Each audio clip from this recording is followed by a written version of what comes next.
How's it going, guys? I just wanted to make a little sort of quick video kind of talking to you guys about my three best pre-contest tips. As I go through this cut, I know I'm showing you guys the journey, everything I do day in and day out, but I'd like to get back with you guys kind of on three tips that can really benefit you, especially if you're getting into bodybuilding or bikini competing or just physique competing or whatever you're doing. My three tips that I kind of have learned, it's like through trial and error what I've learned through competing. It's going to be my fourth or fifth show. Fourth show, yeah, we'll say it's the fourth show. One thing, a good tip of mine that I want to use for you guys: don't tan yourself. My first tip, definitely don't tan yourself. Don't do, this is a pro-tan. Now, nothing against the brand, nothing against them.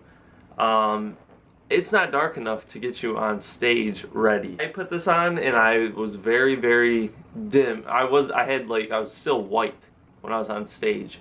So guys, if you guys are going to do a competition, tan. That's my number one advice. Definitely go on tan. I did this. I also did Dream Tan. And all that happened was I looked really glittery with Dream Tan, which was weird. I almost looked like a statue, but it wasn't a good look, not at all. If you're going to stay at home in your tan, your sheets are gonna get messed up. I had my bed a long time ago. It was totally like, it looked like a murder scene where the person lays down. Definitely don't try tanning yourself. That's my number one tip. Don't do what I did and mistake. Three tips are going to be very, very crucial for helping you possibly win a show or place high. So definitely don't tan yourself. Don't go with pro-tan. This is more stuff if you wanted to, I don't know, get like a quick tan, ladies, for your legs. I don't know, some people, but it will make you look like a carrot. Go out, pay like $100 to $150, have them spray tan you. It does make your skin real tight. It still does get your bed a little dirty, not as dirty as what the pro-tan or the Dream Tan did. Just get the tan, get the spray tan. That's my best tip. Definitely, yeah, don't tan yourself. That's my number one tip. Well, one of three, they're not in importance. Number two, for a long, a consistent period, prep for it.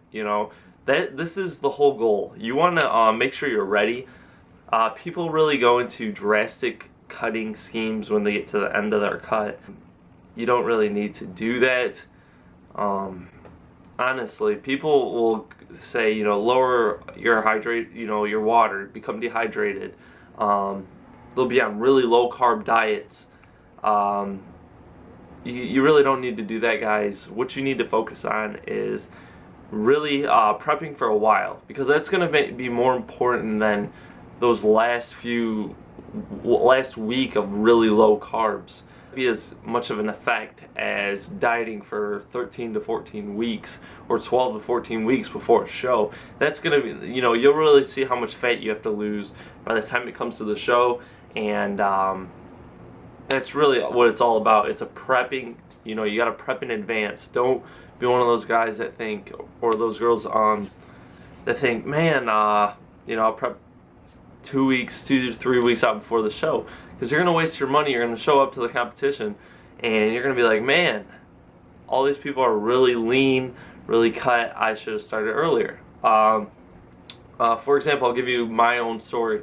I started off with my last competition I did for nationals, dieting 14 weeks out. It's not really a diet, guys, unless you take it as a diet. I took it as a diet. By the time I got done with it, it was like, man, I am hardly eating. I'm so restrictive on what I'm eating.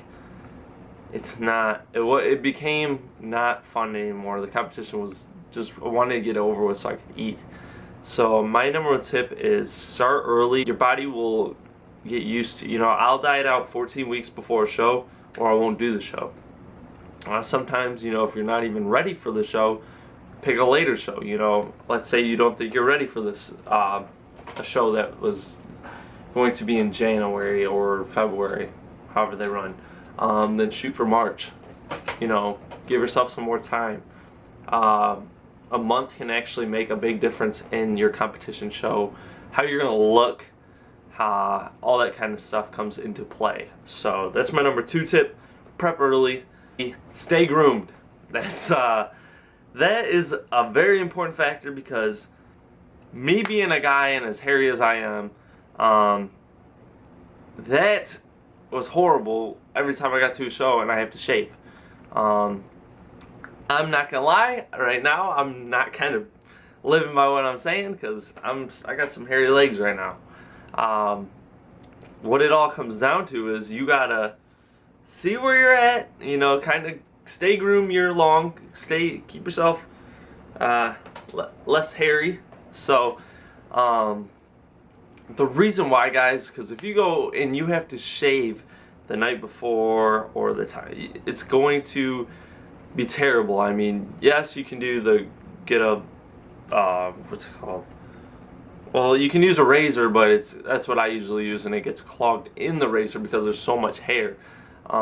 I don't necessarily advise that. I advise probably, you know, like a barber getting one of them shaver. Well, I forget the name of them. Just get some clips, start chopping away, get all the hair down, and that's honestly, you know, just stay groomed, because it makes it less work for you. It's gonna not be as annoying. Because you gotta shave, then you gotta get tan. So you really gotta make sure you're prepared as far as staying clean, staying cut, and that's it, guys. That's my 3 tips to all bodybuilders to help them, you know, try to win competition. So. 'Cause I've seen that